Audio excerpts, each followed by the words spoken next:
Hello everyone. Today I am going to present the paper Server-Driven Video Streaming for Deep Learning Inference. I am Kuntai Du, a first-year PhD student from University of Chicago. This is a joint work with Google Brain. Maybe some of you don't have enough time to watch the full video, so here we condense our idea into a short elevator pitch. First, video analytics becomes more and more pervasive, but fortunately, video streaming for analytics allows for aggressive video compression on those regions that do not contain objects of interest. We argue that only the server-side DNN has sufficient information to guide efficient video compression and streaming. Based on this observation, our idea is that we drive the video streaming protocol by the real-time feedback of server-side DNN. In other words, we advocate for a new approach for streaming called DNN-driven streaming, DDS for short. Nowadays, DNN-based video analytics becomes more and more pervasive.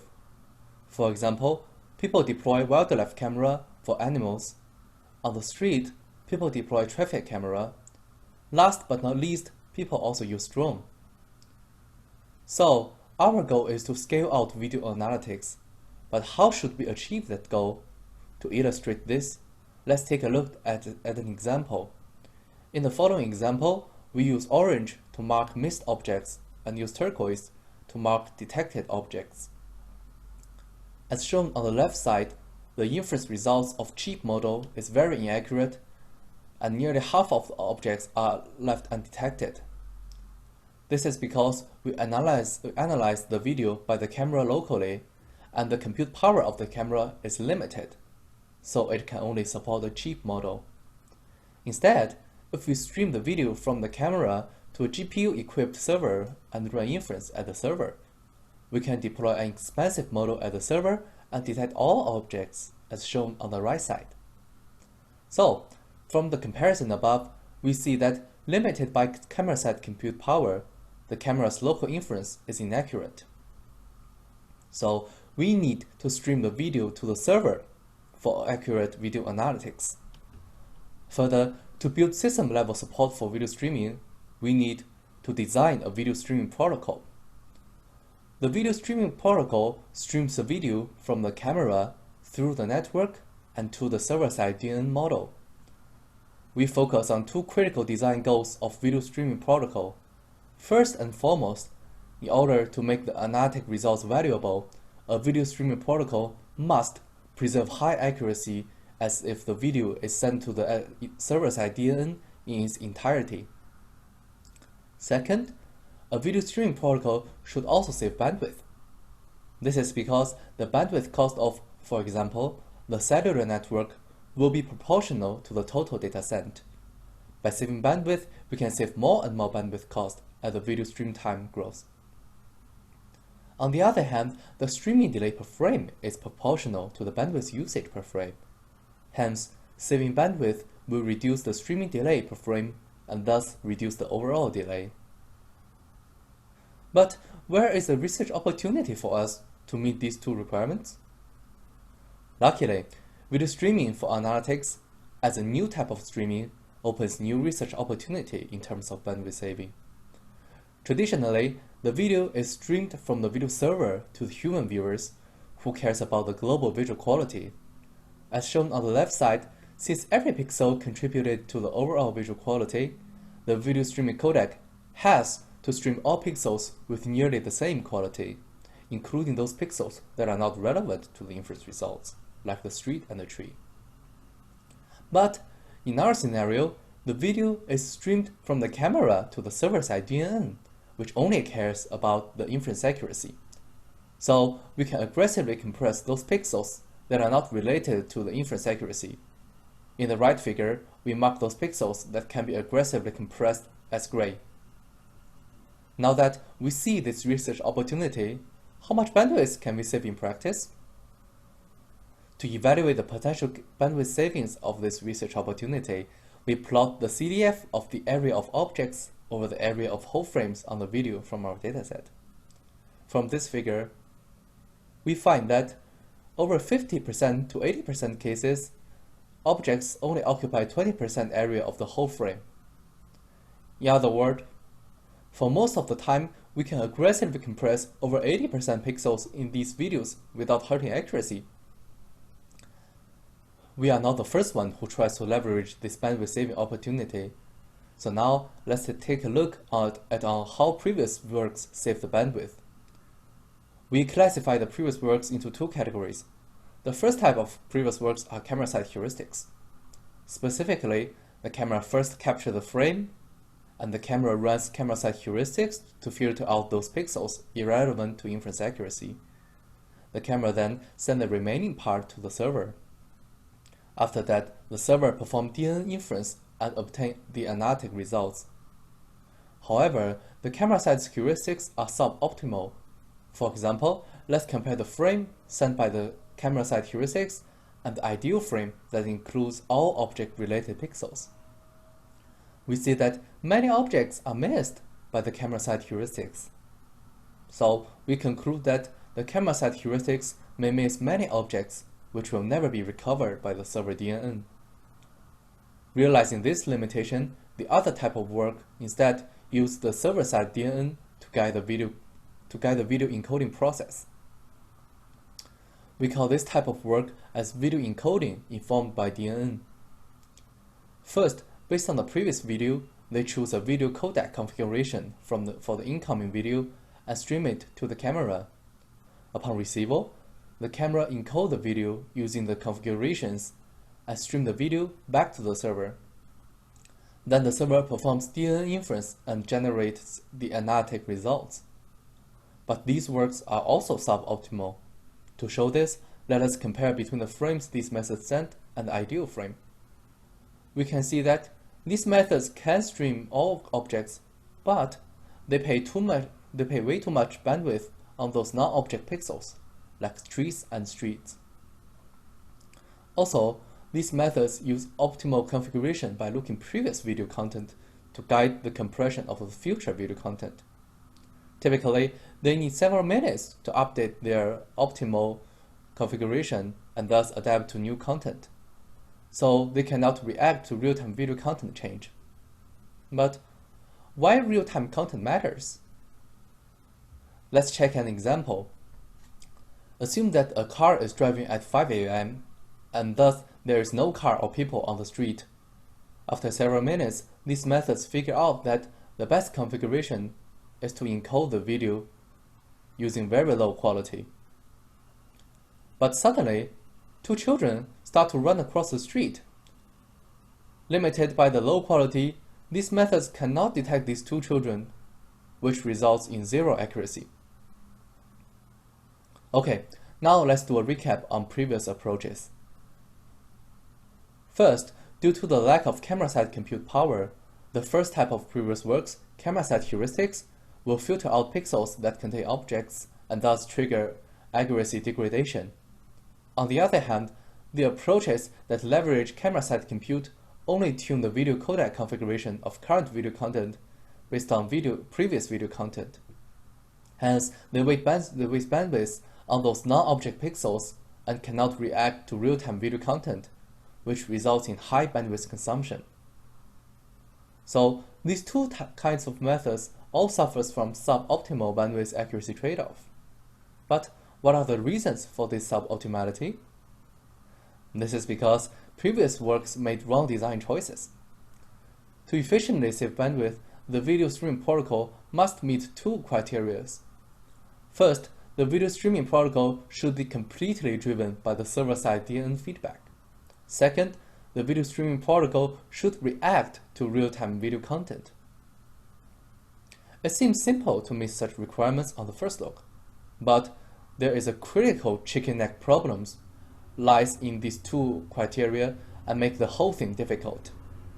These two criteria imply that the camera needs to use the server-side feedback of current video to encode the current video.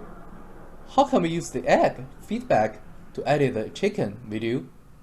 I hope you can pause the video and think through this a little bit. Our solution is to let the server see the video first and then iterate on how to encode the video.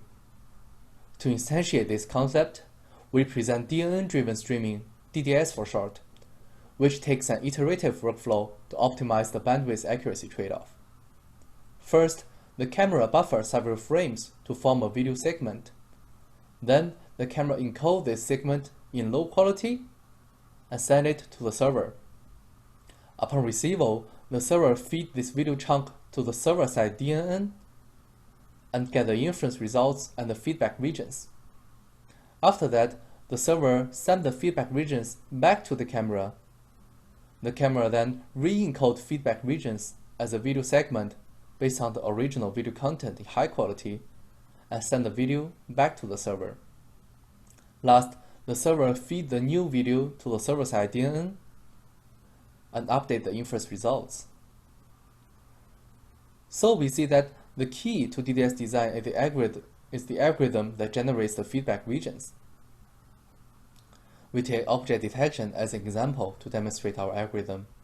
First, from the inference process, DDS gets all regions that may contain objects, as shown in the blue bounding boxes in the figure. We will talk about how to generate these regions soon. Second, we eliminated those regions that overlaps with existing high-confidence inference results. So in the figure, 3 orange bounding boxes are eliminated since DNN are already confident. The rationale is that these objects are confidently detected in the low quality, and thus don't need to be re-encoded again. Third, we encode these regions in high quality in a codec-friendly manner. In object detection, we just directly encode the bounding boxes, since bounding boxes are pretty friendly to codec. Now, let's see how to generate regions that may contain objects.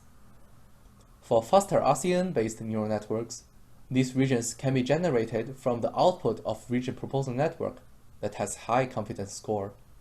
For YOLO-based neural networks, we generate these regions from the detection bounding boxes with high confidence, where the confidence is the sum of the score of all non-background classes. Our algorithm can generalize over different vision applications. Let's take a look at semantic segmentation as an example. In semantic segmentation, we generate the regions that may contain objects by labeling each pixel with the sum of the probability of all non-background classes. In the figure, the heat map demonstrates this probability. Brighter the pixel, higher the probability. Second, we zero out the probability of those pixels that overlaps with high confidence inference results. So we see that in the second figure, the interior of objects are detected with high confidence and thus are not bright anymore. Third, we encode remaining pixels in codec-friendly manner.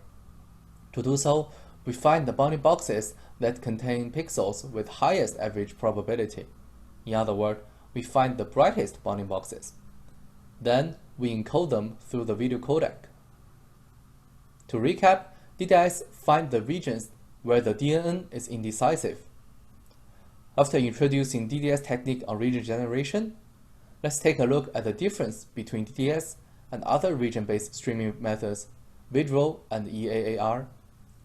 First, these methods choose different regions to encode in high quality. DDS only encodes the regions that the server-side DNN is indecisive. Visual encodes the regions proposed from an inaccurate camera-side model and may wrongfully filter out those pixels that are actually related to objects, as shown in the orange. EAAR generates regions that may contain objects from server-side DNN and use it directly. However, a lot of regions overlaps with low-quality inference results and don't need to be re-encoded again. These regions are shown in orange. Second, DDS chooses to encode the video segment by segment to leverage video codec, while visual and EAAR choose to encode the video frame by frame. Thus, DDS can better save bandwidth through codec-level temporal compression. After talking about the encoding-related details, let's dive into the response delay. Thanks to the iterative workflow, most of the inference results can be returned to the camera very early. Let's see an example. First, at time 0, the camera encodes the low-quality video, send it to the server. The server performs inference and streams the inference results to the camera at T1.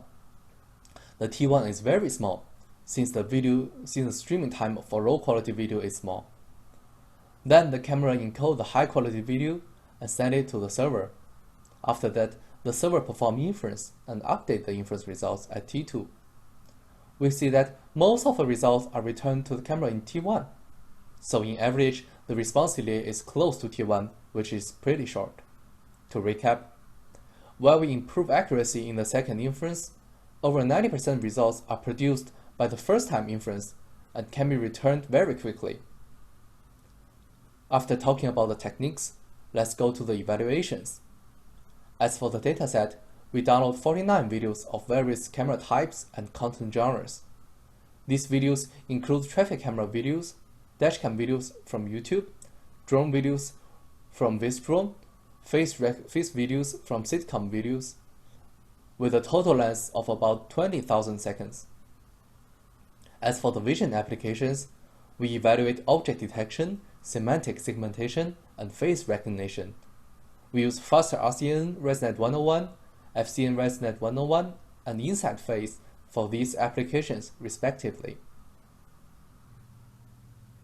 As for the concrete experimental results, we first demonstrate that DDS is able to hit a better bandwidth accuracy trade-off. In this figure, the x-axis is a normalized bandwidth consumption, the y-axis is the accuracy. So the top left direction is a better direction. These ellipses show the standard deviation of DDS and the baselines.